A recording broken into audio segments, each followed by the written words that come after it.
Pemirsa, Menteri Energi dan Sumber Daya Mineral Bahlil Lahadalia memberikan pernyataan blak-blakan mengenai tantangan yang dihadapi dalam pengembangan energi baru terbaru di Indonesia, di mana pengurusan izin sampai pembangunan bisa memakan waktu lebih dari 5 tahun.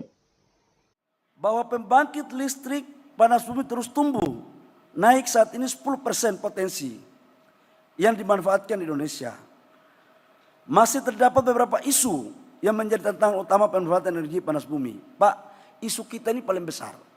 Saya pikir waktu saya jadi Menteri Investasi, Pak, kita reform Undang-Undang Tenaga Kerja, sudah selesai. Ternyata di kantor kami ini, Pak, sampai ayam tumbuh gigi pun akan susah, Pak. Kenapa? Orang melakukan investasi investor ini, Pak, urus izin 3 tahun. RKPPR, izin AMDAL, izin lokasi, itu bisa 2-3 tahun, Pak. Masuk di Kementerian SDM, main lagi barang itu. Eksplorasi, itu butuh waktu 2-3 tahun. Jadi Pak, bisa membangun konstruksinya itu pada tahun ke-6.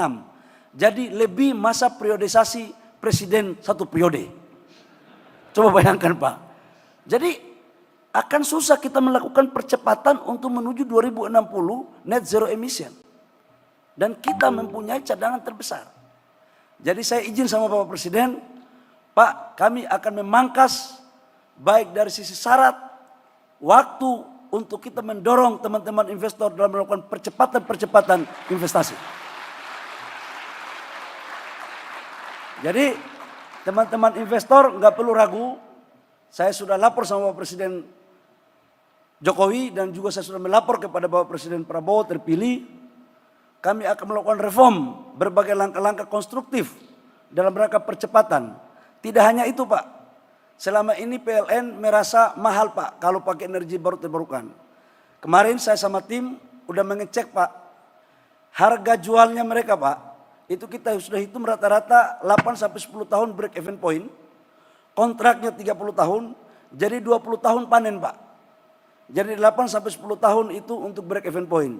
Jadi ini Pak Dirut PLN tidak lagi ada alasan untuk EBT tidak jalan karena harga pemerintah kasihnya sedikit. Ini pasti win-win.